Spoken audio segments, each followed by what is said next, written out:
आपसे निवेदन की श्रद्धांजलि के आगे हैं गृह मंत्री श्याम जी गंगा जी।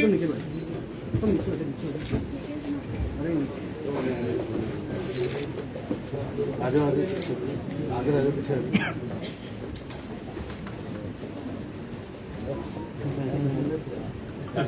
करें जी डॉक्टर साहब।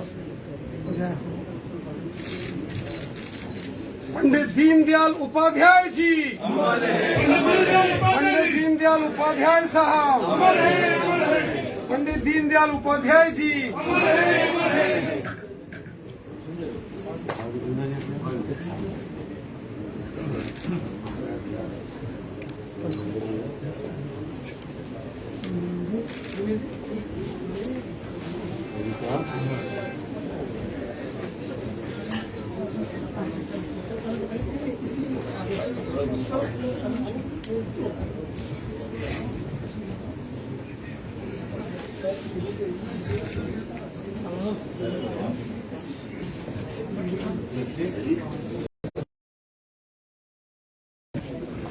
महिला मोर्चा की पूर्व अध्यक्ष पूर्व मंत्री वर्तमान कार्य प्रभारी आदरणीय प्रिय सचिव नरेंद्र के मंच पे है। हम सब उनके जुड़े पे हैं। प्रिय सचिव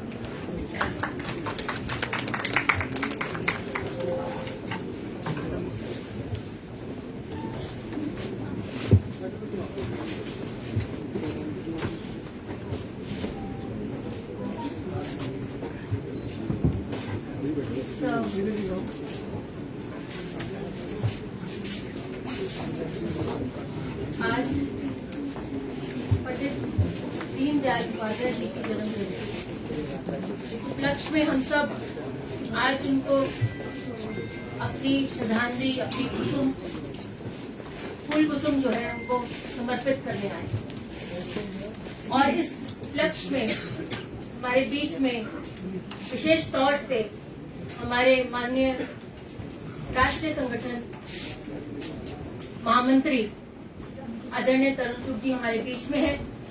मैं जम्मू भारतीय जनता पार्टी की तरफ से उनका स्वागत करती हूँ, उनका अभिनंदन करती हूँ।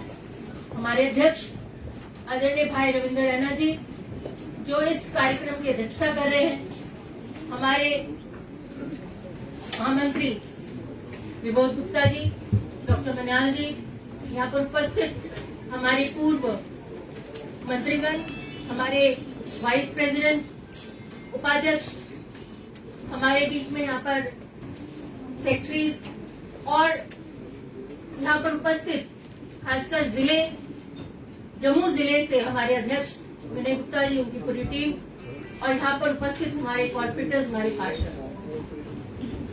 पंडित दीनदयाल जी उपाध्याय एक ऐसी विभूति जिनका कार्यकाल, जिनका जो उम्र थी वो तो बहुत छोटी थी, लेकिन कार्य जो थे वो बहुत बड़े थे। वो बहुत इस तरह से बड़े थे कि वह एक दिशा इस देश को दे गए। उस समय जब कांग्रेस का बोलबाला था तब जनसंघ की स्थापना की गई और एक अध्याय लिखा गया कि एक जो कांग्रेस जो कम्युनिस्ट की तरह, और जब 1947 के अंदर आजादी मिली उसके बाद की राजनीति जो थी वो सारी की सारी सम्मिलित हो गई थी कि कांग्रेस के जितने लोग थे वो ज्यादा प्रबल उनका जो था रुतबा था। लेकिन एक विकल्प सोचने की जो बात की गई अगर किसी ने की तो वो पंडित दीनदयाल उपाध्याय जी ने की।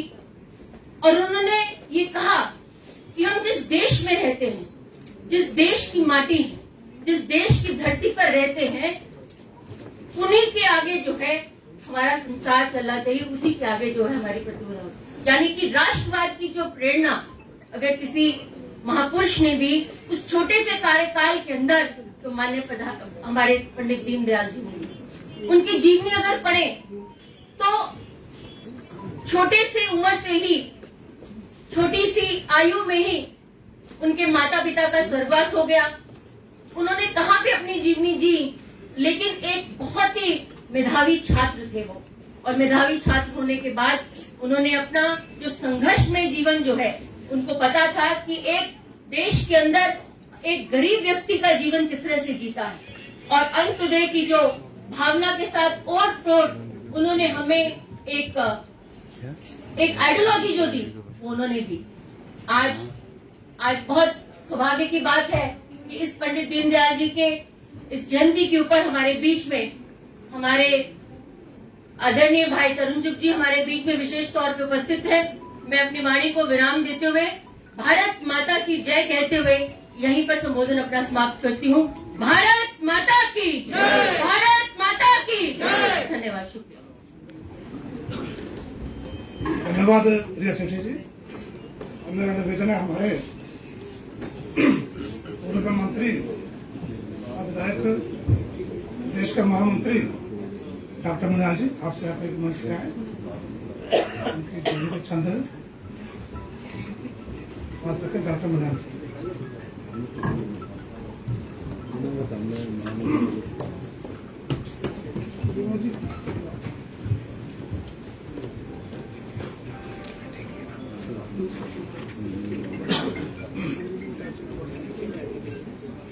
हमारे बहुत ही आदरणीय पूजनीय पंडित दीनदयाल उपाध्याय जी की 105वीं जन्म जयंती पर आज हमारे बीच में हमारे माननीय प्रभारी जम्मू कश्मीर भारतीय जनता पार्टी और हमारे राष्ट्रीय महामंत्री भाई तरुण चुग जी, हमारे प्रदेश के अध्यक्ष रविंद्रनाथ जी, हमारे महामंत्री विभोद जी, यहाँ बैठे हुए सभी हमारे आदरणीय पूर्व एमएलए, पूर्व मंत्रीगण, जम्मू वेस्ट जिला के हमारे सभी भाजपा के कार्यकर्ता, हमारे विनय जी इस जिला के अध्यक्ष, और सामने बैठे हुए सभी भाजपा के कर्मठ कार्यकर्ता, बहनों और भाइयों।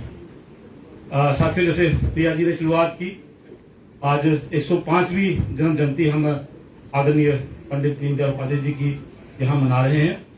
और मैं कहीं पढ़ रहा था कि उनका जो पंडित जी का जो उनके जो दिया गया था नाम, वो किसी से जात के नाम पे या कास्ट पे नहीं दिया गया था। वो वेशभूषा ऐसी पहनते थे, एक धोती कुर्ता और सर पे टोपी।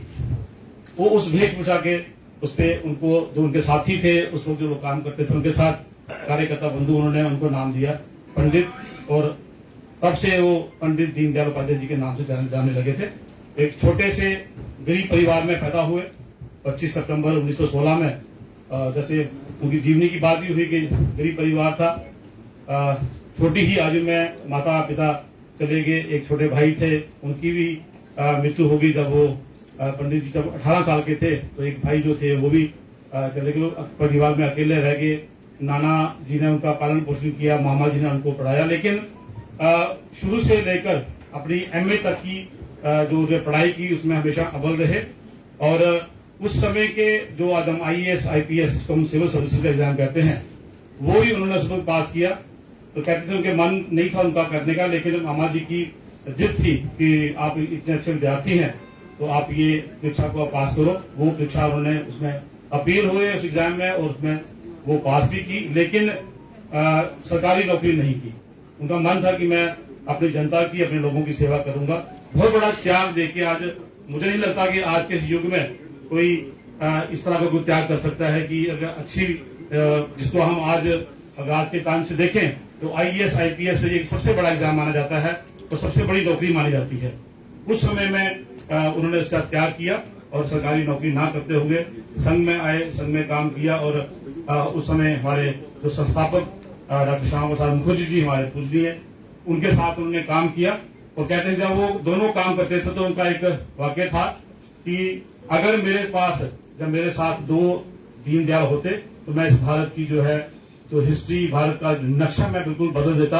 ये भारत जो है हिंदुस्तान का विश्व गुरु उस समय शायद बन गया होता अगर मेरे पास दीनदयाल जैसे दो लोग भी होते। तो ये बहुत सारी बातें हैं, मैं ज्यादा बात नहीं करूंगा क्योंकि हमारे माननीय हमारे आदरणीय तरुण चुग जी हमारे बीच में हैं, हमारे प्रभारी, उनका भी मार्गदर्शन यहाँ पे लेंगे। मेरा जहाँ बैठे सभी जो हमारे कार्यकर्ता हैं, मेरा बंधु, मेरा यही है कि आज के दिन जब हम एक महान हस्ती जिन्होंने एक संस्थापक थे आरएसएस के, बाद में जो भारतीय जनसंघ वो भारतीय जनता पार्टी बना, उस समय की उनकी कुर्बानियों को हम याद करें कि कोई पद ना होते हुए ना वो एमएलए बने ना वो एमपी बने, लेकिन रहस्यमय स्थिति में जब उनकी मौत हुई तो उस समय के प्रधानमंत्री और राष्ट्रपति ने भी उनको एक श्रद्धांजलि दी और उनके उसमें शव यात्रा में वो आए। तो जब उनका वहां संस्कार हुआ तो उसमें उस समय के प्रधानमंत्री और राष्ट्रपति वो लोग भी है। इतना बड़ा एक कद था किसी भी सरकारी पोस्ट पे ना होते हुए भी। ये एक बहुत बड़ी मैं समझता हूँ सैक्रिफाइस है कि सब कुछ त्याग कर, अपना परिवार त्याग कर, अपना कोई भी लोभ लालच ना रखते हुए उन्होंने भारत की सेवा की। उनका यही सपना था कि भारत जो है एक अच्छा देश बने, संपन्न देश बने। और जैसे बात की कि एकात्म मानववाद की विचारधारा उसको लाया कि पंक्ति में खड़ा अंतिम व्यक्ति उस तक जो है वो चाहे कोई भी कोई पॉलिसी है गवर्नमेंट की, कोई प्रोग्राम है, उसकी बेहतरी के लिए, उसके जीवन को अच्छा बनाने के लिए वो सुविधाएं वो उसके उस तक पहुंचे। ये सारा हमने उनसे सीखा। और भारतीय जनता पार्टी एक डिसिप्लिन पार्टी है। हम हमारे संस्थापक जो है डॉक्टर श्यामा प्रसाद मुखर्जी जी, दीनदयाल उपाध्याय जी, इनके ही पद्धतियों पे हम चले और बिना किसी लोभ लालच के, बिना किसी पद के लालच के, जैसे उन्होंने काम किया हम भी उस तरह काम करेंगे। क्योंकि बात को कहना और करने में बड़ा अंतर होता है। हम कहते कुछ हैं, करते कुछ हैं। आज की जो मैं अगर समय की बात करूं तो ये वो लोग थे जिन्होंने मात्र 51 साल की उम्र में 51 ईयर्स ओल्ड, जैसे बताया कि अभी छोटी सी उम्र में उन्होंने वो काम कर दिखाया कि आज 105 साल के बाद इनको याद किया जा रहा है। तो हम भी कुछ अपनी जिंदगी में ऐसा करके जाए कि हमें भी अगले 100 साल तक याद किया जाए। आज के दिन हम यही संकल्प लें। बहुत बहुत धन्यवाद। जय हिंद, जय भारत।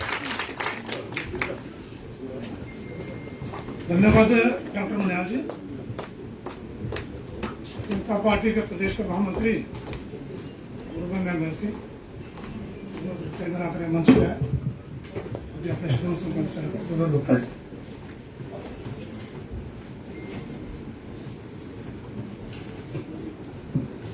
पंडित दीनदयाल उपाध्याय जी के जन्मदिन के ऊपर आज जम्मू जिला ने जहाँ श्रद्धांजलि समारोह रखा है, विनय जी को हम इसकी बधाई भी देते हैं। बढ़िया कार्यक्रम उन्होंने रखा।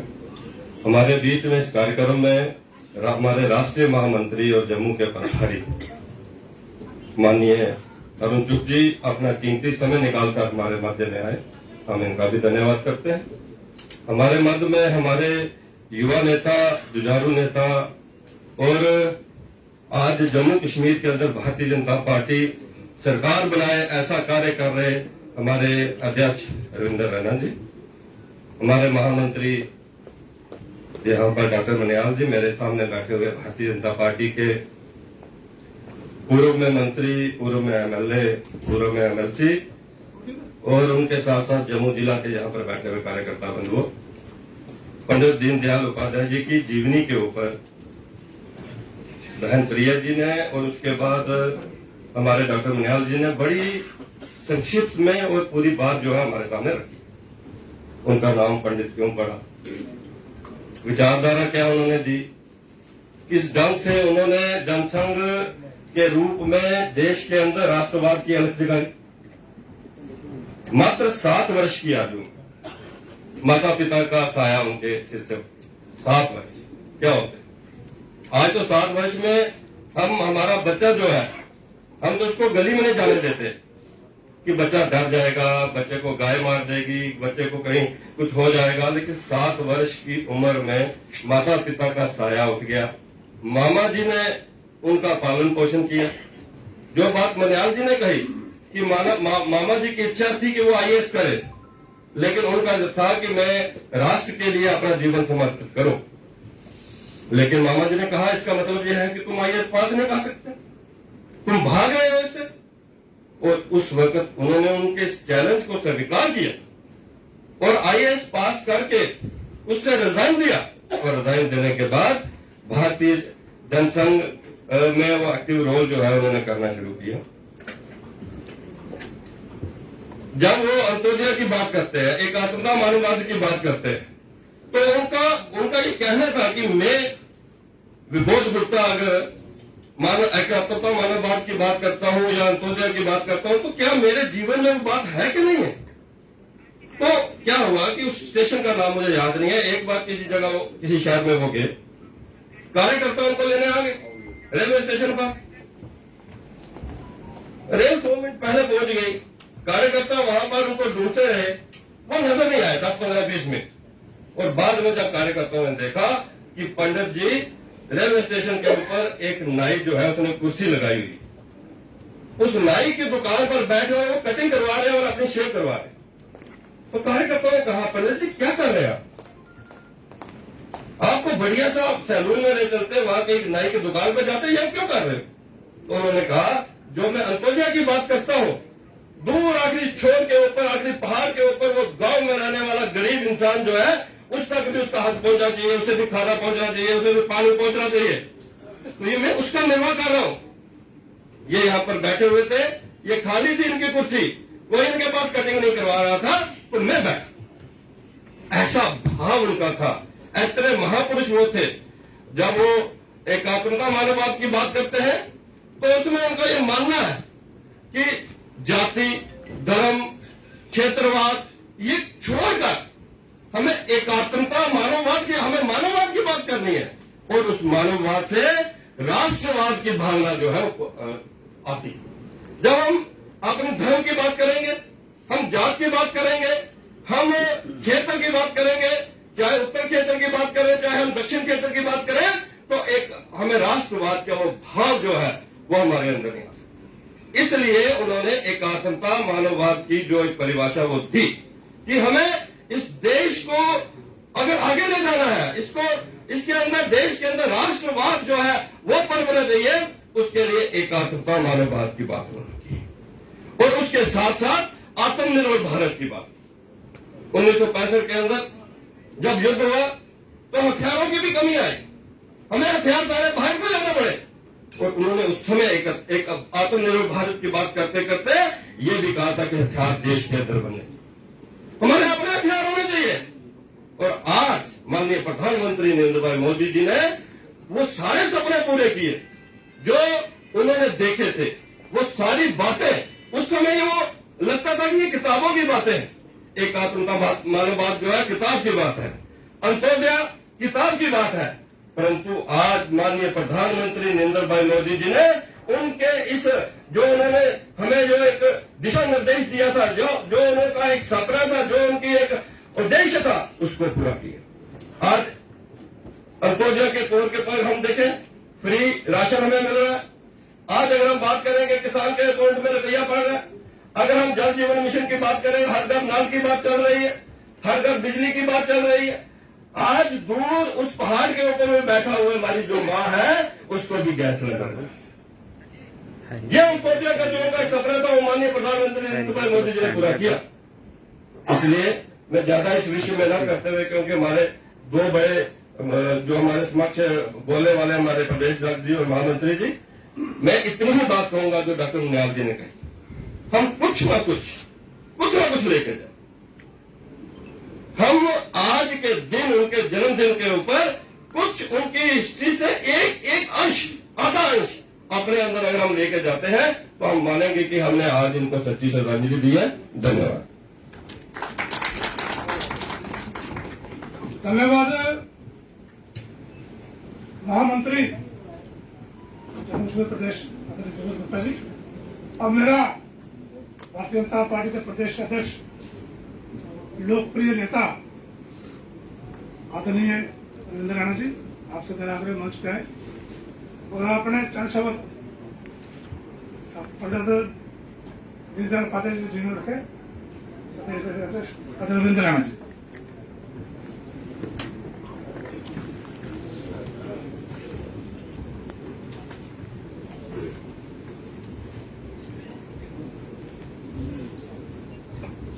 बोलिए भारत माता की जय। हाथ खड़ा करें, शाबाश। बोलिए भारत माता की जय, भारत माता की जय, भारत माता की जय। स्वर्गीय पंडित दीनदयाल उपाध्याय जी की जयंती के इस पावन दिन हमारे बीच भारतीय जनता पार्टी के बहुत ही कर्मठ, जुझारू, प्रेरणा स्वरूप हमारे राष्ट्रीय महामंत्री, जम्मू कश्मीर के प्रभारी आदरणीय बड़े भाई तरुण चुग साहब, आज की इस बैठक में भारतीय जनता पार्टी के वरिष्ठ नेता श्रीमान चंद्र प्रकाश गंगा जी, श्रीमान श्यामलाल चौधरी जी, अब्दुल गनी कोहली साहब, महामंत्री विबोध गुप्ता जी, महामंत्री डॉक्टर देवेंद्र कुमार मनियाल साहब, हमारे उपाध्यक्ष सरदार वीरेंद्रजीत सिंह जी, श्रीमान युद्धवीर सेठी जी, बलदेव बलोरिया जी, विक्रम जी, सरदार चरणजीत सिंह खालसा साहब, मुनीष शर्मा जी, राजीव चाणक जी, श्रीमती प्रिया सेठी जी, यहाँ के इस जिले के हमारे बहुत ही होनहार मेहनती हमारे जिला अध्यक्ष श्रीमान विनय गुप्ता जी, यहाँ के जितने भी हमारे मंडल अध्यक्ष गांधीनगर मंडल के अध्यक्ष श्रीमान लकीपुरी जी, ईस्ट मंडल के अध्यक्ष श्रीमान केरनी साहब, प्रवीण केरनी जी, और सतवारी मंडल के अध्यक्ष भारत भूषण जी, इसके साथ यहाँ हमारे ऑनरेबल कारपोरेटर्स, हमारे यहाँ senior citizens, Bharatiya Janata party Poonch के जिला अध्यक्ष मोहम्मद रफीक चिश्ती साहब और हमारे वरिष्ठ नेता मोहम्मद इकबाल साहब, मलिक साहब, और इनके साथ साथ यहाँ बहुत ही गणमान्य भारतीय जनता पार्टी के ज्येष्ठ नेता यहाँ भी चंद्रमोहन शर्मा साहब बैठे थे। यहाँ जितने भी हमारे सहयोगी साथी, आप सभी को मेरी तरफ से बहुत बहुत नमस्कार। साथियों, बचपन में हम शाखा में एक गीत बोलते थे, देश प्रेम का मूल्य प्राण है, देश प्रेम का मूल्य प्राण है, देखे कौन चुकाता है, देखे कौन सुमन शैया तज कंठक पथ अपनाता है। जो इस देश के साथ प्यार करता है, चंद्रशेखर आजाद जी ने भी कहा था, देश के साथ प्यार करने का सीधा सीधा मतलब होता है कि आपको कांटों भरे रास्तों पर चलकर और अपना सर्वस्व बलिदान करने तक की आपके अंदर एक समर्पण की भावना रहनी चाहिए। यही प्रेरणा पंडित दीनदयाल उपाध्याय जी के जीवन से हमको मिलती है। जैसा कि मेरे साथियों ने यहां बताया, पंडित दीनदयाल उपाध्याय जी, जो आज हम भारतीय जनता पार्टी हैं, ये पहले भारतीय जनसंघ है और भारतीय जनसंघ के संस्थापक सदस्यों में से एक थे स्वर्गीय पंडित दीनदयाल उपाध्याय जी। भारतीय जनसंघ के पहले अध्यक्ष डॉक्टर श्यामा प्रसाद मुखर्जी जी जब राष्ट्रीय अध्यक्ष बने भारतीय जनसंघ के, तो पंडित दीनदयाल उपाध्याय जी वो संगठक के नाते से उत्तर प्रदेश, ये जो उत्तर प्रदेश, उत्तराखंड, ये सारा बड़ा क्षेत्र था, ये पंडित दीनदयाल उपाध्याय जी का। और जिस तरीके से इस सारे क्षेत्र के अंदर उन्होंने काम किया, वो स्वयं भी इसी क्षेत्र के रहने वाले थे। उनका जन्म 25 सितंबर सन 1916 के अंदर मथुरा में हुआ और मथुरा भी इसी क्षेत्र में आता था। और पंडित दीनदयाल उपाध्याय जी ने उस सारे क्षेत्र में उन मुश्किल और विकट विपरीत परिस्थितियों में किस प्रकार कार्य किया और भारतीय जनसंघ की एक मजबूत नींव रखने में अपना योगदान। हम सब जानते हैं कि अपने छोटे से जीवन काल में यहां वो संघ के प्रचारक के नाते से उन्होंने काम किया, संगठक के नाते से काम किया। एक छोटी सी कालावधि वो भारतीय जनसंघ के राष्ट्रीय अध्यक्ष भी थे। उनकी जो मृत्यु हुई है वो बहुत जो है वो एक संदेह से भरी वो सारा एपिसोड रहा। 11 फरवरी 1968 को मुगल सराय में उनका पार्थिव शरीर मिला। 1967 से 1968 एक वर्ष तक वो भारतीय जनसंघ के राष्ट्रीय अध्यक्ष रहे पंडित दीनदयाल उपाध्याय जी। लेकिन संगठक के नाते से उन्होंने इतने कार्य किए प्रचारक के नाते से किए, संगठन मंत्री के नाते से किए, महासचिव के नाते से किए, और जो उनकी विचारधारा, जो राष्ट्रवाद की विचारधारा थी, उनको उन्होंने लेखनी में भी बहुत ज्यादा लिख कर भी 3 पत्रिकाएं जो थी, वो जैसे पंचजन्य हमारा निकलता है, इसी प्रकार एक स्वदेशी पत्रिका निकलती थी, राजधर्म स्वधर्म जो थी वो एक पत्रिका निकलती थी। उनके वो मुख्य संपादक थे, और कहते हैं कि उनके जो एडिटोरियल्स होते थे, राजधर्म पत्रिका के होते थे या स्वदेशी के होते थे, वो विपक्षी पार्टियों के नेता भी पढ़ते थे। बहुत सारे अखबार उनके एडिटोरियल्स को बाद में कैरी करते, प्रखर राष्ट्रवादी थे। अक्सर कहते थे समाज के अंदर भेदभाव नहीं होना चाहिए। पंडित दीनदयाल कहते थे कि समाज में छुआछूत नहीं होना चाहिए, समाज में कोई छोटा कोई बड़ा नहीं है, समरस समाज होना चाहिए, एक होकर चलना चाहिए। और वो कहते थे, ये अपने देश का जब संबोधन करते थे, वो कहते थे हम इस अपनी भारत माता की संतान हैं, हम सब एक परिवार का हिस्सा है।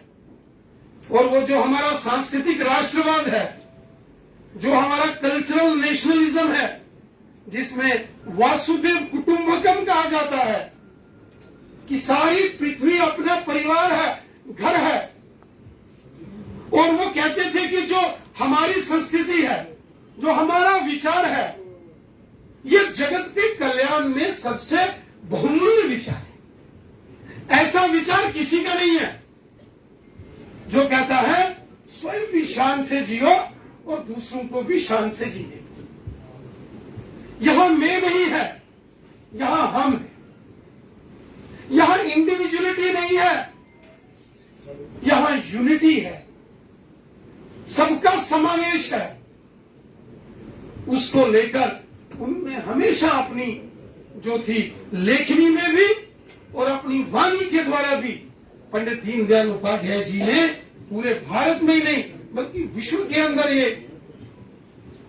ये विश्व सौहार्द का, वासुदेव कुटुंबकम का उन्होंने संदेश।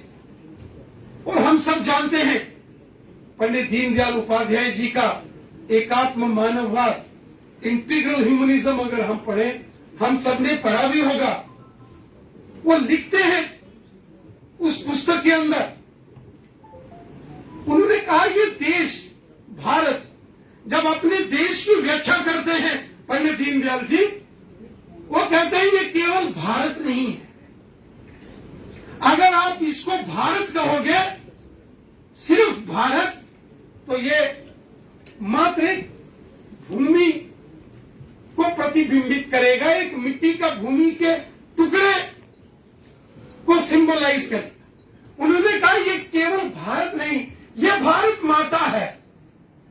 जब भारत के साथ माता शब्द लग गया, तो इस देश के साथ हमारा संबंध मां और बेटे का संबंध है। ये हमारी मां है।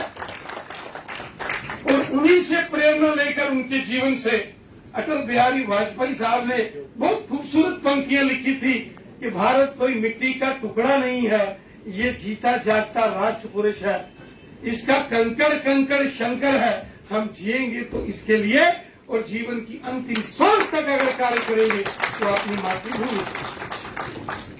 अटल जी ने ये प्रेरणादायी पंक्तियां, ये कविता श्रद्धेय दीनदयाल उपाध्याय जी के जीवन से थी। ये ऐसे महापुरुष थे जिन्होंने अपने लिए कभी कुछ नहीं बनाया। कहते हैं जिस दिन मुगल सराय रेलवे स्टेशन पर उनका मृत शरीर वहां मिला, एक थैला, धोती, एक कुर्ता और सिर्फ उसमें 5 रुपए का एक नोट, और ट्रेन के जनरल डिब्बे में सफर करते थे। और जब उनका अंतिम संस्कार हुआ तो उस वक्त के देश के प्रधानमंत्री जी, उस वक्त के देश के राष्ट्रपति जी ने भी आकर उन्हें नमन किया। कहते हैं कि बहुत बार वो लाल बहादुर शास्त्री जी, पंडित जवाहरलाल नेहरू जी, सरदार पटेल जी से भी मुलाकात करते थे और बहुत सारी सरकारी नीतियों के ऊपर जहां कहीं कहीं कोई दिक्कत रहती थी उसको लेकर वो चर्चा करते।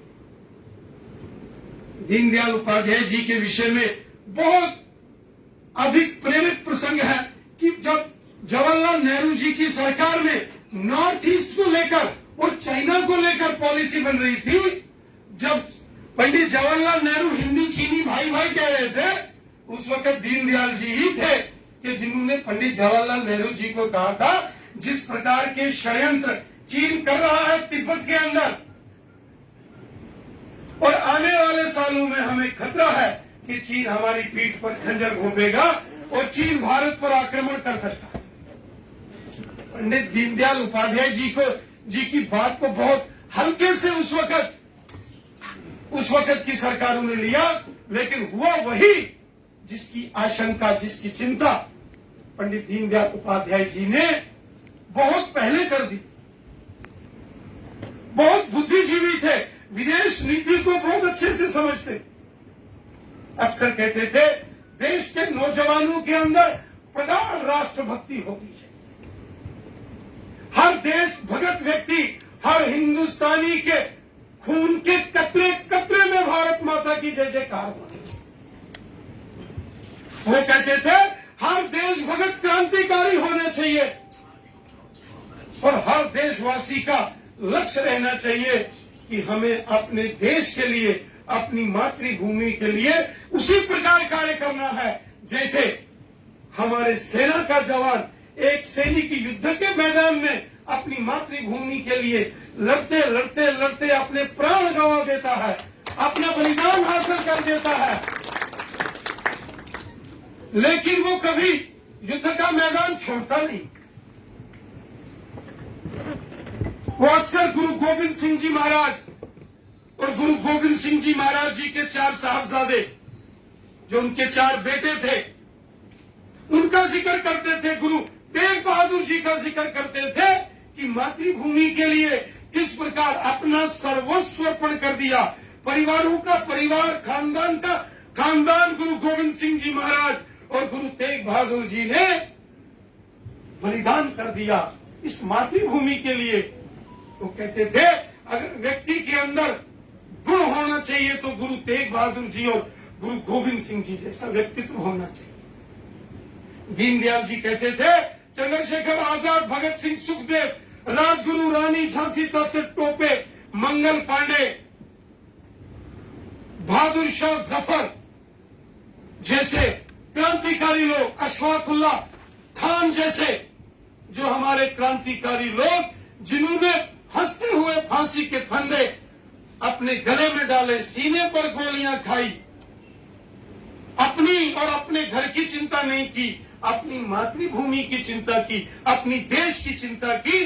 देश के प्रत्येक नागरिक में, प्रत्येक नौजवान में, प्रत्येक महिला में यही संकल्प, यही विचार चाहिए कि वो एक सैनिक की तरह, एक क्रांतिकारी की तरह अपनी मां भारती की रक्षा और सेवा करे। इसलिए तो वो कहते थे ये भारत केवल भारत नहीं है, ये भारत हमारी मां है और इस देश के अंदर रहने वाले प्रत्येक व्यक्ति, चाहे वो किसी भी धर्म का, जाति का, मत का, पंथ का, क्षेत्र का, शहर का, गांव का, पहाड़ का, हम सब एक, हमारा एक परिवार है और भारत हमारी मां है, भारत माता है, हम उसकी संतानें हैं। हम सबको मिलकर एक होकर अपने देश की और अपने संस्कृति को मजबूती से आगे ले जाना चाहिए, उसका पालन करना चाहिए। ऐसे श्रेष्ठ गुणवान व्यक्तित्व के धनी थे भारतीय जनसंघ के संस्थापकों में से एक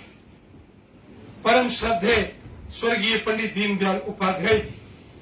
आज उनकी जयंती, आज लगभग 106 वर्ष पूरे होकर 107वां उनका जन्म दिवस है।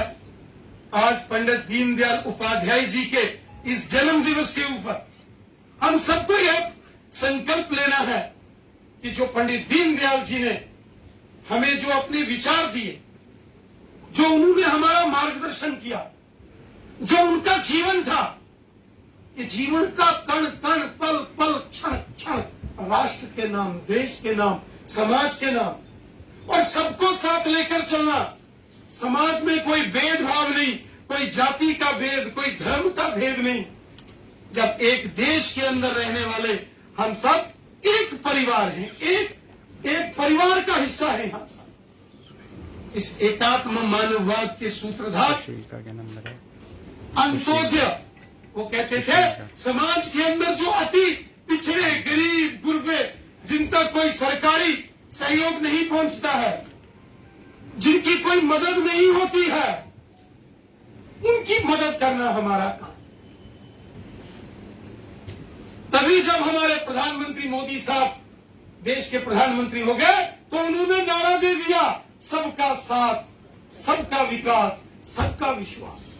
यही अंत्योदय, समाज की पंक्ति में खड़े अंतिम व्यक्ति, मतलब समाज का बहुत पिछड़ा व्यक्ति, गरीब व्यक्ति, जिसके पास उसका हक नहीं पहुंचा, जिसको उसका न्याय नहीं मिला, उस तक न्याय पहुंचाना, उसको उसका हक दिलाना, उसके साथ इंसाफ हो, इसको उन्होंने अंत्योदय कहा। समाज की पंक्ति में खड़े अंतिम व्यक्ति का उदय हो, वो दबा कुचला नहीं रहना चाहिए। इसी पर मोदी जी ने सत्ता में आते ही सबका साथ, सबका विकास और सबका विश्वास जैसा ये मूल मंत्र अपनी सरकार का दिया। साथियों, स्वर्गीय दीनदयाल उपाध्याय जी का जीवन हम सबके लिए बहुत प्रेरणादायी जीवन। उन्होंने ये जो समाजवादी और ये पूंजीवादी थे, इस पर वो हमेशा कटाक्ष करते थे। इनकी जो नीति, इनके बहुत सारे एडिटोरियल्स आप पढ़ेंगे। पश्चिम का समाज क्या कहता है, वो कैपिटलिज्म, पूंजीवाद को बढ़ावा देते थे। मार्क्सवादी साम्राज्यवाद बढ़ाते थे, जमीनें बढ़ाओ, दूसरे देशों पर कब्जा करो, साम्राज्यवाद, एक्सपेंशन। और पश्चिम की जो संस्कृति थी, वेस्टर्न कल्चर, वो कहता था कैपिटल। आज भी अंग्रेज जाते थे दूसरे देशों पर, हुकूमत करते थे, लूटते थे। लेकिन दीनदयाल जी भारतीय संस्कृति के वह प्रणेता थे जो वासुदेव कुटुंबकम कहते थे। संसार का हर एक प्राणी को जो इस प्रकृति में, इस पृथ्वी पर आया है, उसको जीने का हक, जिए और जीने दो। इस महान विचार को आगे ले जाने वाले हमारे महान कार्यकर्ता स्वर्गीय पंडित दीनदयाल जी के इस जयंती पर आज हम सब उन्हें अपनी श्रद्धांजलि भेंट करते हैं, नमन करते हैं। और हम सबको यह संकल्प लेना चाहिए, पंडित दीनदयाल उपाध्याय जी के जीवन से प्रेरणा लेकर हम भी अपने सामाजिक और राजनीतिक क्षेत्र में उसी प्रकार कार्य करेंगे जिस प्रकार पंडित दीनदयाल उपाध्याय जी ने किया। यही सच्ची श्रद्धांजलि आज के इस कार्यक्रम में श्रद्धेय पंडित दीनदयाल जी को होगी। आप सबका बहुत बहुत धन्यवाद। जय हिंद, जय भारत। धन्यवाद अध्यक्ष आदरणीय दीनदयाल जी। अपनी व्यवस्था के होते हुए हमें जम्मू के लिए आज इन्होंने समय दिया। खासतौर पर इस कार्यक्रम में हमारे राष्ट्रीय महामंत्री, जम्मू कश्मीर प्रदेश के प्रभारी आदरणीय तनुज साहब, आग्रह मेरा मंच पर आए और उनके आज जीवन पे अनुचूक जी।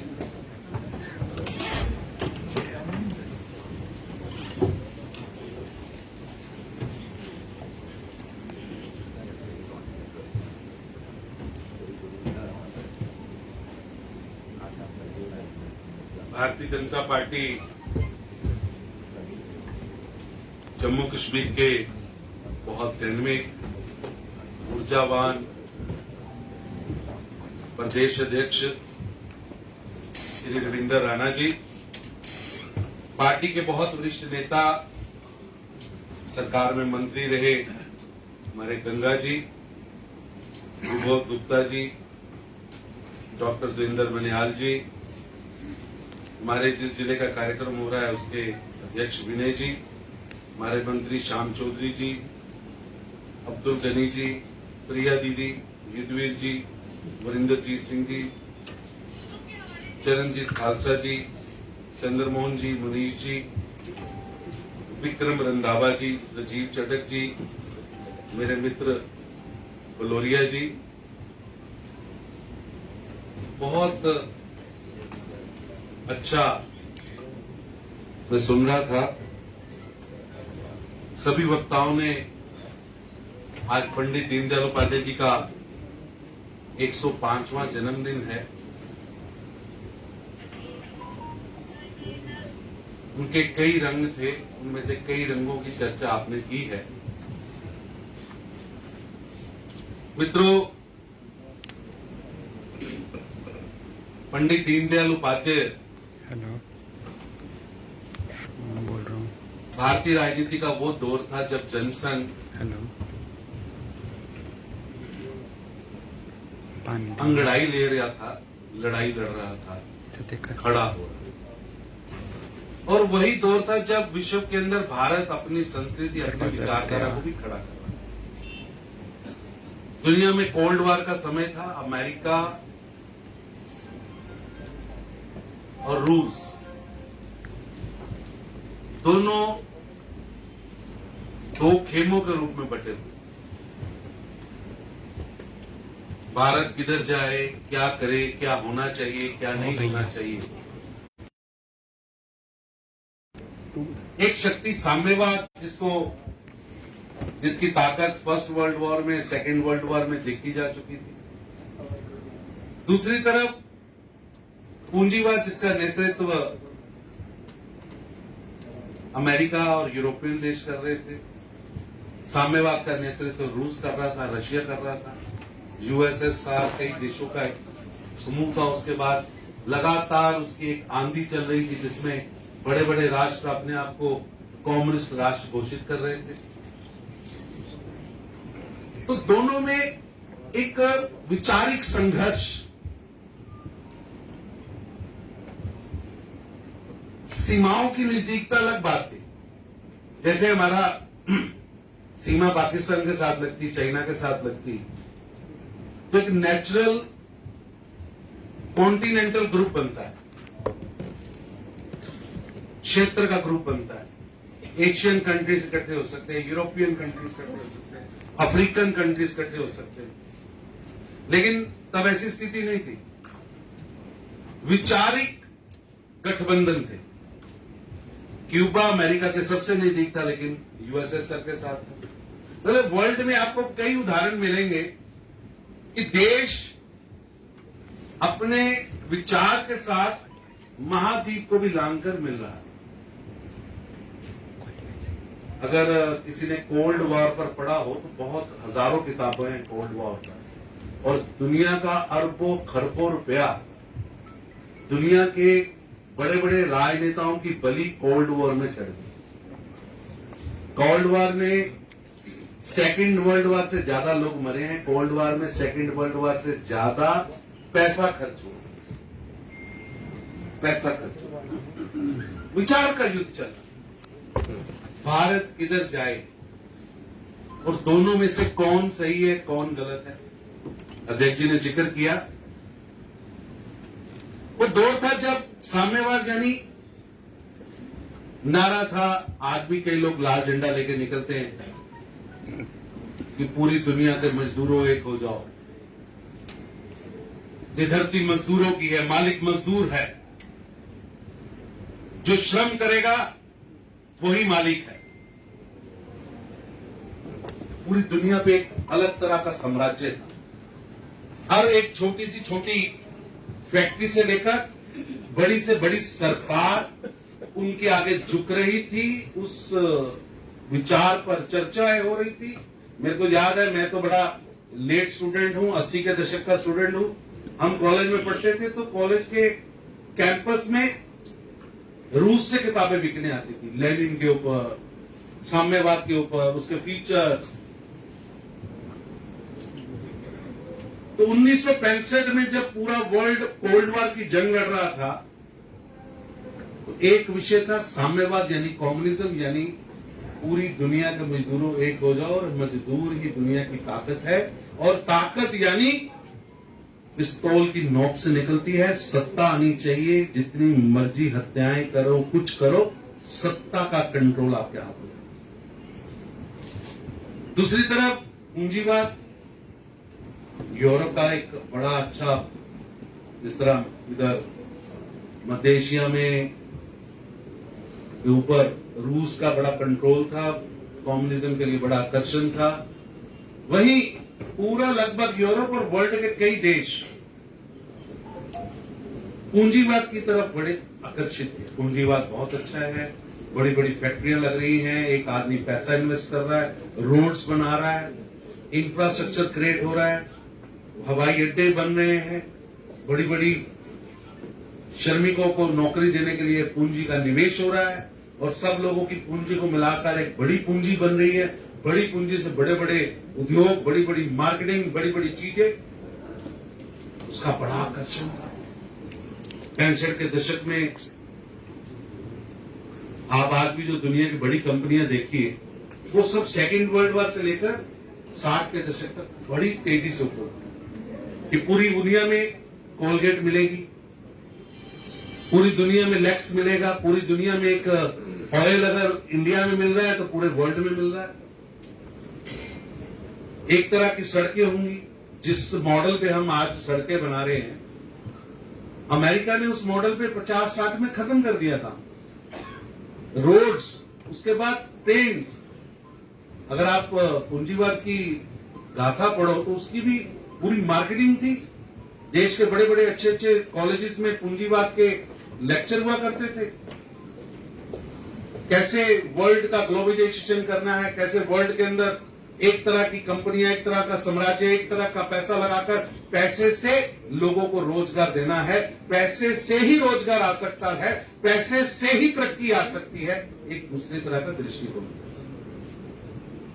विभूत जी एक तरफ श्रमिक, एक तरफ एक का मानना था कि दुनिया चलेगी तो जिसके हाथ में श्रम है वो दुनिया को चलाएगा। दूसरे कह रहे थे कि जिसके हाथ में पैसा है वो दुनिया को चलाएगा। एक का कहना था कि जिंदगी की अर्थव्यवस्था का पैमाना मजदूर है, श्रम है, और दूसरे का कहना था कि अर्थव्यवस्था और देश का पैमाना पैसा है। दोनों ने इंसान को बांटा, दोनों ने अपने अपने तरह से इंसान को देखा। एक ने इंसान को मजदूर के रूप में देखा, एक ने इंसान को पैसे के रूप में देखा।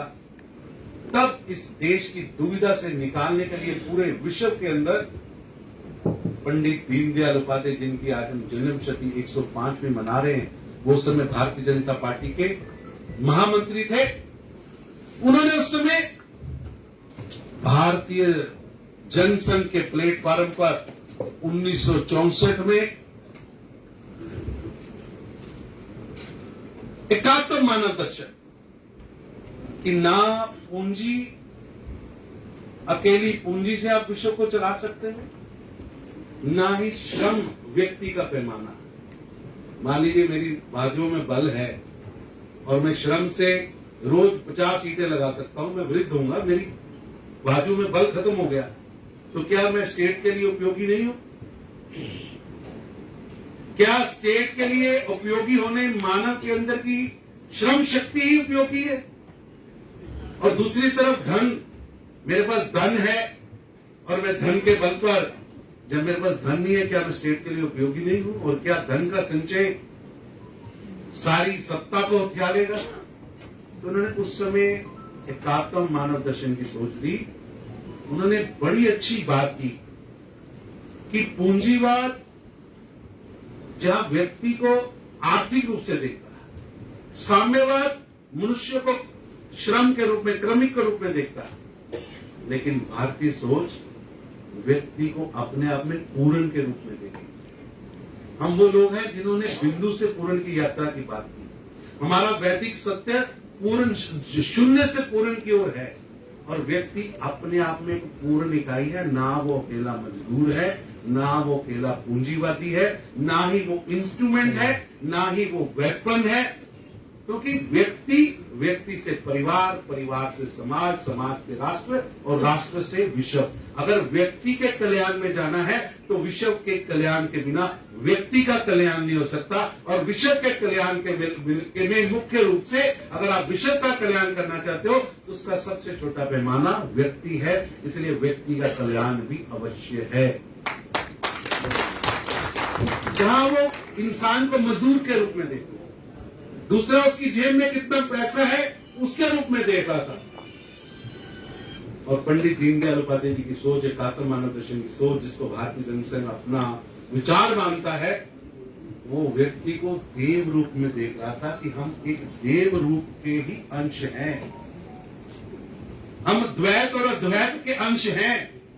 हम वेदांत में जो सूत्र दिए गए हैं उस सूत्र के मुताबिक ही दुनिया चलनी चाहिए। और मित्रों, एकात्म मानव दर्शन की सोच जब इस विश्व के सामने उन्होंने रखी तो बड़े बड़े थिंकर्स, वर्ल्ड के थिंकर्स, कि ये क्या कह दिया, हम तो मजदूर मान रहे थे, सब मजदूरों इकट्ठे हो जाओ। और अभी विषय भी नहीं है और सबकी सोच भी नहीं होगी कितना लंबा बोला जाए, लेकिन उस समय उन्होंने इसका मेरिट और डीमेरिट बताया कि आगे जाओगे तो क्या होगा। सारे खेत देश के हो गए, सारी अर्थव्यवस्था एक कंट्री की हो गई और सभी मजदूर उसमें काम कर रहे हैं। सभी काम कर रहे हैं तो सभी एक जैसे ही। मेरे को भी 5,000 तनख्वाह मिल रही है, इनको भी 5,000 मिल रही है, इनको भी 5,000 मिल रही है, तो खेत का मालिक कौन? साढ़े कहावत है, खेती खसमा सेती कदर होने बत्तियां दे देती। जो खालसा ही ठीक है ना, तो बत्तियां दे देती होने ही नहीं। जो इन सारी प्रॉपर्टी कंट्री की है, एक भाव से तो ठीक है कि कंट्री की है, लेकिन इसका मालिक कौन है? आप देखो 50 से लेकर 70 के दशक तक देश का पैसा हमने BHL, फलाना HL सब में लगा दिया। बड़ी बड़ी इंडस्ट्री, मजदूर काम कर रहे हैं, फलानी शुगर मिल हम लगा रहे हैं, घी की मिल सरकार लगा रही है, लोहा बनाना है तो सरकार बना रही है। निकला क्या? रेस्टोरेंट चलाना है, होटल चलाना है तो सरकार चला रही है। अरे भैया, पनीर पसंदा में मसाला कितना पड़ेगा सरकार का सेक्रेटरी तय कर रहा है। न्यूडल में अजीनोमोटो डालना है, उसके बाद क्या डालना है, चटनी क्या डालनी, अरे ये सरकार का काम है। और देश का अरबों खरबों रुपया हमने बर्बाद कर दिया। आज वही सारे यूनिट कई सालों से लैप्स पड़े, उनके एम्प्लॉइज 25-25 साल से बेवजह तनख्वाह लेते रहे क्योंकि उनको एनरोल किया था, और इंडस्ट्रियलाइजेशन का वो फार्मूला फेल हो गया। और दूसरा फार्मूला था कि सारी ताकत इंडस्ट्रियलिस्ट को दे दो, उसके पैसे से ही सरकार चलेगी, तो वो भी फार्मूला फेल हुआ। आज देखिए 65 में कोई सोच नहीं सकता था कि रशिया फेल हो जाएगा, लेकिन पंडित दीनदयाल उपाध्याय जी ने कहा ये फार्मूला फेल होगा। और आप देखिए 1964 में जनसंघ का रेजोल्यूशन है ग्वालियर का, 1965 में पास हुआ। एकात्म मानव दर्शन हमारी सोच है, एक साल उस पर चर्चा हुई, किसी ने सोचा नहीं था 64-65। अगर किसी ने ताशकंद फाइल्स पढ़ी हो या ताशकंद फाइल्स देखी हो या यूट्यूब पे सुना हो तो आपको रशिया की ताकत समझ आएगी। उस ताशकंद फाइल्स में वो कहता है कि भारत की 70 के दशक में end of 70s, start of 80s, Bharat के सभी पॉलिटिशियन, भारत के सभी ब्यूरोक्रेट KGB के पेरोल थे। मैं नहीं कह रहा हूं ताशकंद फाइल्स क्या है, क्योंकि बाद में रशिया टूटा, उसकी फाइल्स बिखरी पड़ी। इतना तामझाम करने के बाद, कोल्ड वॉर में इतना पैसा इन्वेस्ट करने के बाद 89 में गोर्बाचोव ने आके कहा नमस्कार तोड़ो भैया, हम नहीं चला सकते, ये फार्मूला फेल है, अब हम नहीं रख सकते तजाकिस्तान, उज्बेकिस्तान सब अलग कर दो, और रशिया टूट गया। वो चाइना जो साम्यवाद का दत्तक पुत्र था, उसने यूटर्न मार लिया। 90 के दशक में कहते पत्थर फेंको तो चाइनीज पत्थर उठा लेता था खाने के लिए, भूख मिली थी। साम्यवाद की इतनी बुरी हालत। उसी तरह पूंजीवाद, दुनिया को व्यापार समझ लिया और व्यापार से दुनिया को खरीदने की कोशिश हुई, और वो भी फार्मूला धराशायी हुआ। और एकात्म मानव दर्शन का फार्मूला जब पंडित जी से रिसर्च शुरू हुई, पंडित जी के पास लोग आए, भाजपा के पास, जनसंघ के पास लोग आए, क्या है? तो उन्होंने कहा मैंने कोई नई चीज नहीं कही, लाखों सालों से भारत की जो संस्कृति में पाल पोस कर जो चीजें तैयार की हैं, जो हमारे ग्रंथों में लिखा है, जो अर्थशास्त्र में लिखा है, जो ऋग्वेद में लिखा है, जो हमारी सूत्रियां हैं, मैंने उनका ही सरलीकरण किया है। मेरा कोई नया सिद्धांत नहीं। ये भारत का मूल सिद्धांत है, भारत के दर्शन का सिद्धांत है। वासुदेव कुटुंबकम, पूरा विश्व एक परिवार है। ये कल्पना 1 लाख साल पहले की है। आप तो भी मजदूर और मालिक की लड़ाई लड़ रहे हो। मजदूर भी अपना है, मालिक भी अपना है, प्रॉपर्टी भी अपनी है, जमीन भी अपनी है। हम सबको मिलकर आगे बढ़ना है और आप एक व्यक्ति को अकेला नहीं कर सकते। अभी मान लीजिए आप मेरे को कहो तरुण चुग जी यहां रहो, आपको 1 करोड़ रुपया रोज देंगे, इस कमरे से बाहर नहीं जाना, यू आर इंस्ट्रूमेंट। आप एक इंस्ट्रूमेंट वाले यार टेंडे आप बच्चे तो मिल लेंगे हो, वोटी नाली गल कर लेंगे, की करना करोड़ रुपए का? फेल होगा कि व्यक्ति अकेला नहीं है, समाज है, उसका परिवार है। व्यक्ति से परिवार, परिवार से समाज, समाज से राष्ट्र और राष्ट्र से विश्व। ये सुक्ति है। और पंडित दीनदयाल उपाध्याय जी ने जब कहना शुरू किया और विश्व देखता गया, और मित्रों एकात्म मानव दर्शन यानी भारतीय सोच, भारतीय अर्थशास्त्र की सोच, जो युक्तियां कौटिल्य शास्त्र में अर्थशास्त्र के विद्वान, भारतीय राजनीति के गोल्ड गिफ्टेड सन, भारतीय राजनीति के सबसे विद्वान व्यक्ति जिसको भगवान भी कहा जाए तो कम है, आचार्य चाणक्य ने उन युक्तियों का सरलीकरण करके पंडित दीनदयाल उपाध्याय जी ने सामने रखा कि राजा यानी सत्ता में बैठा व्यक्ति केवल वेतन भोगी सेवक है। 2200 साल पहले चाणक्य ने लिखा, 2200 साल पहले, जब राजा का मतलब था धरती का मालिक। उसने कहा नो, तुम वेतन भोगी सेवक हो। जैसे बाकी सेवक हैं, एक अर्दली खड़ा है, चौराहे पर सिपाही खड़ा है, तुम भी एक सिपाही हो, ड्यूटी पर हो। यू आर आल्सो ए वेतन भोगी सेवक। काम इतना है कि तुझे राजा का काम करना है, उसको सिपाही का काम करना है, उसको रोटी बनाने का काम करना है और तेरे को देश चलाने का काम करना है।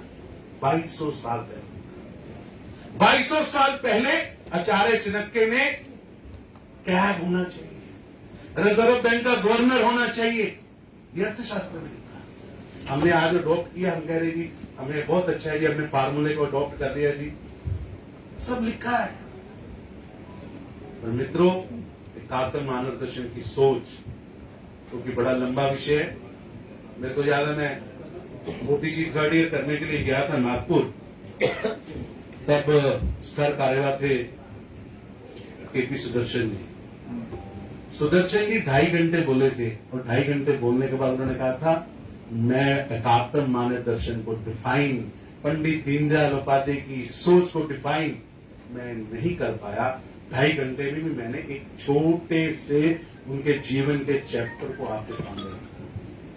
मित्रों, केवल एकात्म मानव दर्शन नहीं, इस देश के अंदर सत्ताएं कैसे बदली जा सकती है।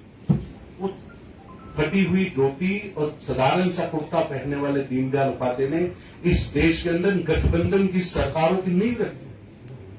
देश के अंदर अब कांग्रेस को हराना है तो आप एक कॉमन मिनिमम प्रोग्राम बनाकर सामने आए और सरकारें बनाए। हमने सरकारें बनाई, उसके बाद लगातार सब्स्टिट्यूट ऑफ द गवर्नमेंट हमने तैयार किया।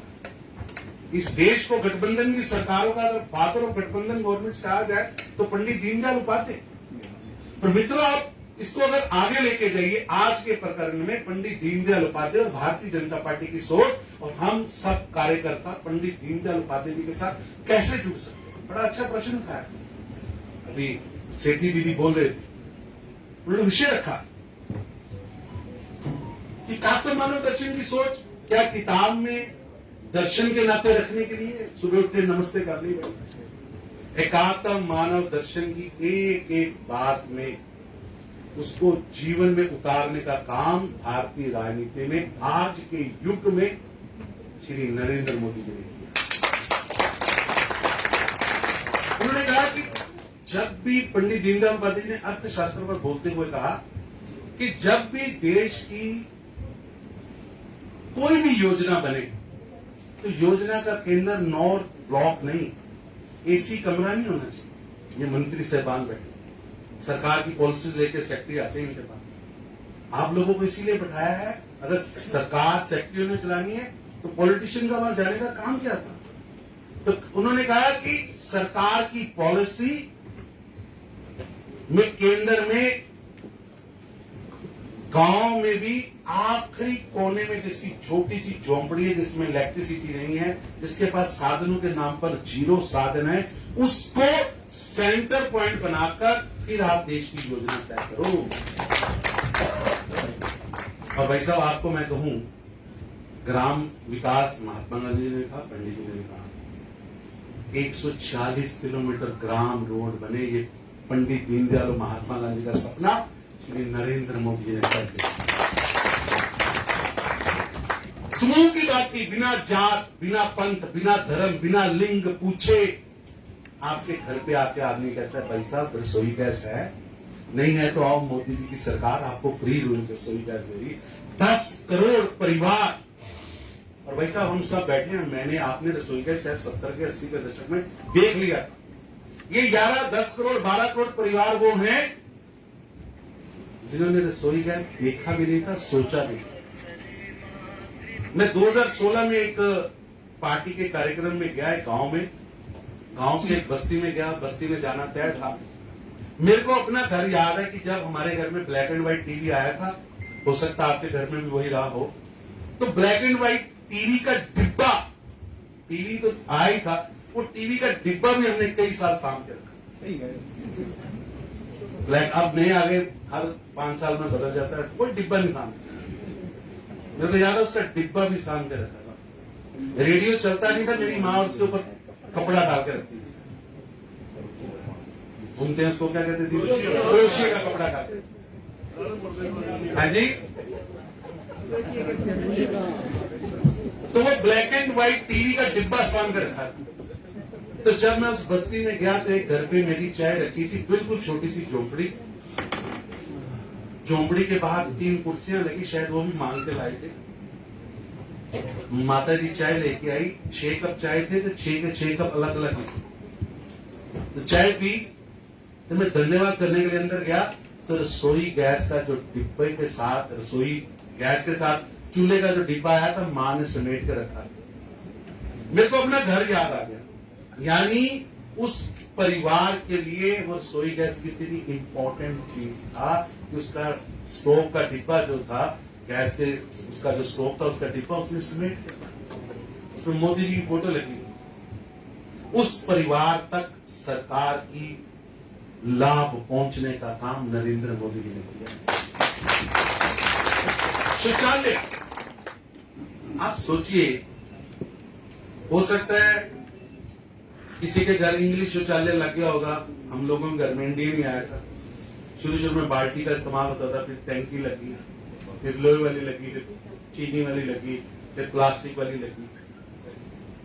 लेकिन आप सोचो, वो 12 करोड़ परिवार, देश की 70 साल की आजादी के बाद उनके पास शौचालय नहीं, और एक परिवार में कम से कम 4 लोग हम रहते हैं। 48 करोड़ भारत के नागरिकों को शौच की व्यवस्था श्री नरेंद्र मोदी जी ने कर दी।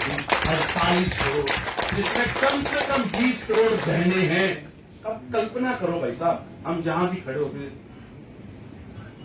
जो मर्जी चाहे कर ले, एक 20 करोड़ बहनों की कल्पना करो, वो गांव में रहने वाली हो, उसको शौच आया, वो बाहर नहीं जा सकती, क्योंकि उसको गांव में शौच का समय तय है। उसको यूरिन आया तो कहां जाएगी, अगर पेट खराब हो गया तो कहां जाएगी। उसकी चिंता नरेंद्र भाई मोदी ने की है, मेरी और आपकी सरकार ने की है। पंडित दीनदयाल उपाध्याय की प्रैक्टिकल एकात्म मानव दर्शन की सोच। हम यहां बैठे बहुत लोग, इनमें बहुत सफेद बाल वाले। एक बैंक अकाउंट खुलाना होता था ना भाई साहब, जो सर याद है, तो वो पहले खुले होना। बैंक अकाउंट खुलाना होता था ना जी, तो किसी साहूकार के पास जाके लिखाना पड़ता था। 15 अगस्त 2014 से पहले भारत के अंदर बैंक अकाउंट खुलाने के लिए 2 चीजें अनिवार्य थी। याद आएगा, किसी को ना आए तो याद करना, 2 चीजें अनिवार्य थी। एक तो किसी से आप अपने आप को रिकमेंड करा के लाओ, और दूसरा आपकी जेब में पैसे कितने हैं। 15 अगस्त 2014 देश के प्रधानमंत्री नरेंद्र मोदी जी ने भारतीय जनता पार्टी के कार्यकर्ता पंडित दीनदयाल उपाध्याय जी के उपासक नरेंद्र मोदी जी ने देश के लाल किले से घोषणा की, ये दोनों चीजें अब अनिवार्य नहीं है। आपकी जेब में पैसा है तो भी आइए, नहीं है तो भी आइए। आपको कोई जानता है, आपकी कोई गारंटी डालता है तो आइए, नहीं डालता तो भी आइए। 40 करोड़ लोग आए, 40 करोड़। देश की 130 करोड़ आबादी में से 40 करोड़ लोगों को बैंकिंग तक नरेंद्र मोदी जी की सरकार ने पहुंचाया। मित्रों, मैं सिर्फ आपको याद करा रहा हूं सरकार कितनी बड़ी चीज है, और दीनदयाल उपाध्याय जी की सोच को नीचे तक पहुंचाने का काम हम और आप कैसे करें। 12 रुपए में इंश्योरेंस, 330 रुपए में इंश्योरेंस, 5 लाख रुपए तक का मेडिकल इंश्योरेंस। भाई साहब, छाती पे हाथ रख के सोचिए, 2014 से पहले इंश्योरेंस का मतलब क्या था। इंश्योरेंस का बाबू फरवरी में जनवरी में आपके घर आता था, अटैची से अच्छा सा फार्म निकालता था, एक फार्मूला बताता था, लाख रुपए की इंश्योरेंस होगी, 3000 रुपया भरना पड़ेगा, 6000 रुपया भरना पड़ेगा, 6000 भरोगे, ऐसे बढ़ेगा। एक लंबी स्कीम 25 साल की सुनाता था। कभी झोंपड़ी में जाता था, मध्य वर्ग के पास जाता था, केवल इंश्योरेंस का मतलब अमीर आदमी था। नरेंद्र मोदी जी ने 12 रुपए की 2 लाख की इंश्योरेंस, 330 रुपए की इंश्योरेंस, अटल पेंशन योजना, 2-3 ऐसे काम किए, यानी देश का इंश्योरेंस सेक्टर, देश का पेंशन सेक्टर, एनपीएस गरीब के लिए खोल दिया। आज रेडी वाला 12 रुपए की इंश्योरेंस, छाबड़ी वाला 12 रुपए की इंश्योरेंस करा के अपने आप को सुरक्षित कर सकता। ये सेक्टर गरीब के लिए, पंडित दीनदयाल उपाध्याय की सोच को आगे चलाने के लिए प्रधानमंत्री श्री नरेंद्र मोदी ने किया। मेरे को बताइए भाई साहब, अपनी पुरानी कहावत थी, कहीं कुछ कहते थे चिट्टे कोट वाले तो बच के रहो, यदि लोड़ ना पवे।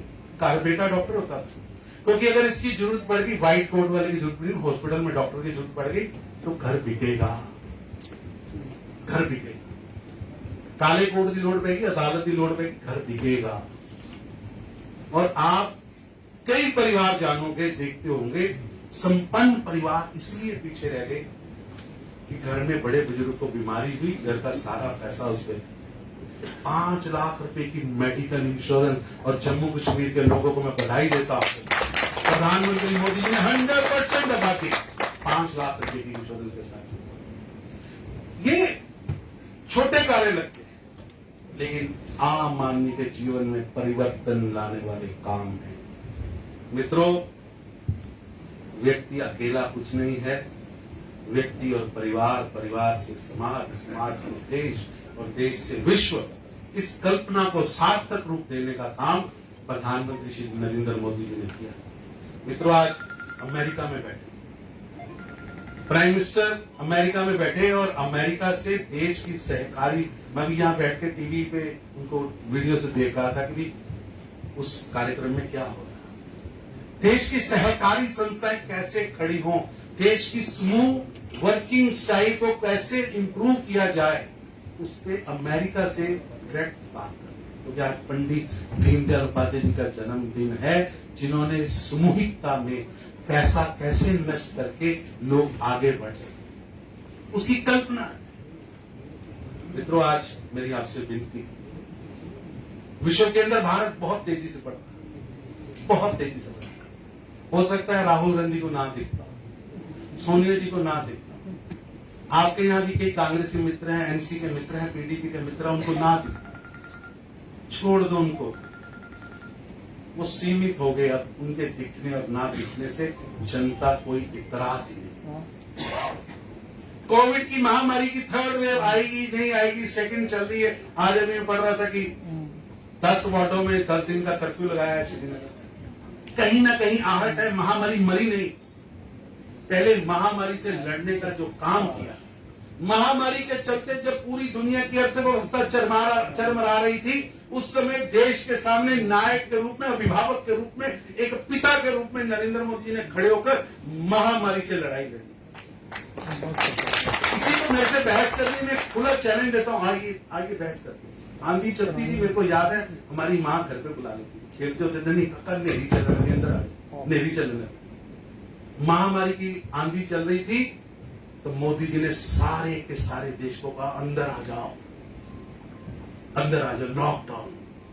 और लॉकडाउन में तैयारी, देश के अंदर एक भी कोविड हॉस्पिटल नहीं था, देश के अंदर एक भी कोरोना की किट नहीं बनती थी, कोरोना का टेस्ट करने के लिए देश के पास केवल एक लैब थी। 20 मार्च 2020 और अगले 2 महीनों में, 3 महीनों में भारत दुनिया को पीपी किट दे रहा था। जब दुनिया की हेल्थ सर्विसेज गिर रही थी, लोग कहते जी 6 लाख, एक समय पे 6 लाख कोविड पेशेंट थे, छोड़ दो 5-6 हजार लोगों को इधर से इधर बेड के लिए भाग रहे होंगे। 5,94,000 लोगों को बेड मिला था। आज जरा स्थिति देखो, अमेरिका आज भी चरमरा रहा है। अमेरिका के कई शहर हैं जहां पर आज पानी बंद है, पानी बंद है, क्योंकि पानी इसलिए चाहिए क्योंकि ऑक्सीजन नहीं मिल रही। और हमने आज आत्मनिर्भर बन के दिखा दिया, केवल नॉट ओनली मेडिकल फील्ड, देश के अंदर देश की अर्थव्यवस्था को मजबूत करने के लिए 11% जीडीपी दी। राहुल गांधी जी हंसते थे, कांग्रेस के लोग ट्वीट करते थे, रुके मोदी जी? नहीं रुके। आज देश का सेंसेक्स, जो कि देश की चित्रण दिखाता है देश की अर्थव्यवस्था का, 60,000 पे चल रहा है, 60,000। आप में से गूगल चेक करने वाले कितने लोग बैठे, यंग बड़े बैठे, जरा हाथ खड़ा करो, अभी डालो गूगल पे। हम बने थे 26 मई 2014 को, 10 मई 2014 को देश का सेंसस कहां था? और कड्डो विक्रम जी रोज मेल कर दो, देखो शायद 18,000। यानी सेंसेक्स क्या है? देश के मध्य वर्गीय की पूंजी। मेरे पास लाख रुपया, वरिंदर जी को 70,000, रविंदर जी को 30,000, चौधरी साहब को तो 5.5 लाख, टोटल 20 लाख रुपया कंपनी में लगा। उसका पूंजीवाद, सॉरी, उस पूंजी में से जो फैक्ट्री चली, हम सबको उसका डिविडेंड आया, मध्यवर्गीय का पैसा लगा। देखो जरा क्या है, किसी ने चेक किया गूगल प्रेमी कितना है? 22,000। ये 22,000 तब आया था जब नरेंद्र मोदी जी की सरकार बन रही थी। आप अगर जनवरी 2014 निकालोगे तो 18,000, 19,000। आज कितना है? 60,000। 7 साल में 3 गुना पैसा हो गया। और देश की ताकत देखनी हो तो जरा एक बार कहीं दुनिया के टूर देखो मोदी साहब। मेक इन इंडिया का लॉन्च कभी चेक करना कहां हुआ था? बताओ भैया गूगल प्रेमियों, कहां हुआ था मेक इन इंडिया का लॉन्च? देखो जरा। Prime minister Modi launches make in India, बोलो कहां और किसने किया था? बोलो भाई साहब, थोड़ा ऊंची। कहां पर हुआ था? जर्मन में। कि वर्ल्ड की इंडस्ट्री को हिंदुस्तान में लाना है तो वर्ल्ड की किसी सबसे तगड़ी इंडस्ट्रियल प्लेस में जाके मेक इन इंडिया लॉन्च किया। और अभी भी गूगल पे डालो world's best destination for industry, निकल के आएगा इंडिया। देश की अर्थव्यवस्था मजबूत की, देश को खड़ा किया। आज विश्व के अंदर भारत के लोग वही हैं, वही एनआरआई है, वही घूम रहे हैं, वही कनाडा है, वही अमेरिका है, वही रूस है, वही जर्मन है, वही इंग्लैंड है, वही कनाडा है। लेकिन भारतीय के पासपोर्ट की ताकत बढ़ी है, उसके सम्मान की ताकत बढ़ी है। पहले को कहता था you are from India, scams, country of scams. अब कहता है you are from India, Modi Modi. और वो दिन भी आएगा जब लोग कहेंगे you are from India, world's power, world's best country. मेरी आपसे विनती है कि पंडित दीनदयाल उपाध्याय जी का सपना नरेंद्र मोदी जी के नेतृत्व में शुरू हुआ है, उसे पूरा करने का काम हर एक भारतीय जनता पार्टी के कार्यकर्ता का दायित्व है। विश्व के अंदर जब सत्ता का संघर्ष चल रहा है, जब दुनिया दुनिया लड़ रही थी तो हमने कहा एकात्म मानव दर्शन, संघर्ष नहीं सहयोग। जब दुनिया कह रही थी एटम बम, हमने कहा एटम बम नहीं, विश्व शांति। जब दुनिया टेररिज्म की बात कर रही थी तो हम ब्रदरहुड की बात कर रहे थे।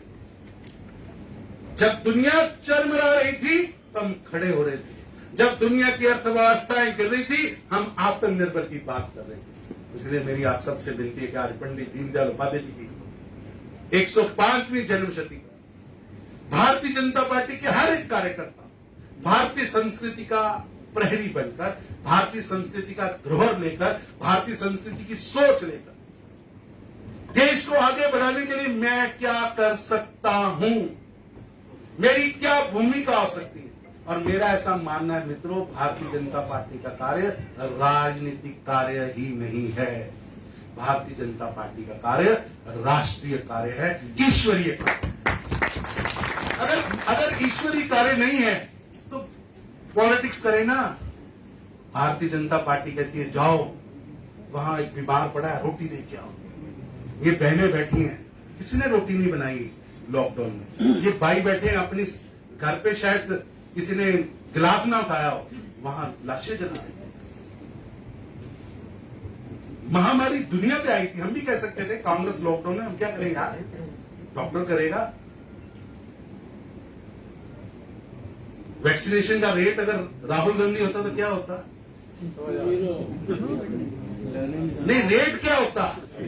दलाल कौन कौन होता? चिदम्बरम का रेट अलग, उसके बीच में दलाली कपिल सिब्बल की अलग।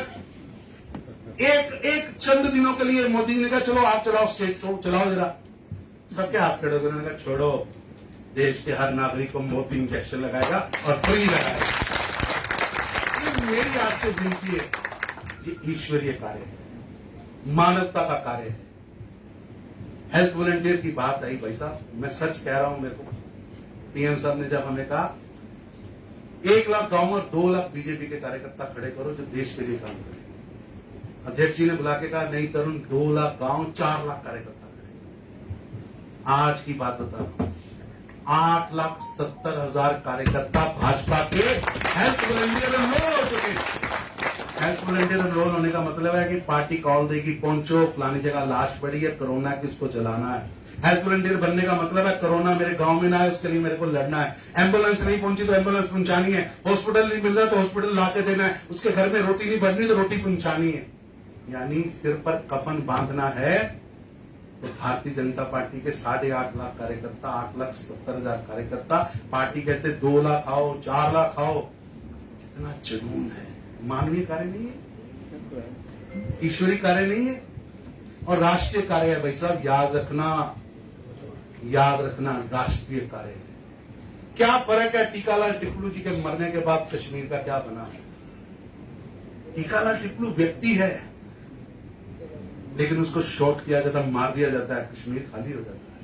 यानी वहां भारतीय जनता पार्टी का जब तक ध्वज है, जब तक वहां पर भारतीय जनता पार्टी का कार्यकर्ता है, जब तक वहां पर भारत माता की जय करने वाला टीकालाल टिप्पू है, कश्मीर में पलायन नहीं होता। क्या फर्क आया भाई साहब? मैं बात नहीं करना चाहता, मीडिया बैठा है। आज आप सत्ता चला रहे हो, किसी की जरूरत है मारे पत्थर? बोलो, किसी की जरूरत है मारे पत्थर?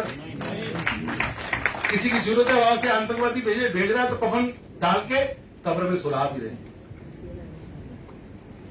मेरे को बताओ, बाजरा बंद करने को गिलानी साहब मर गए।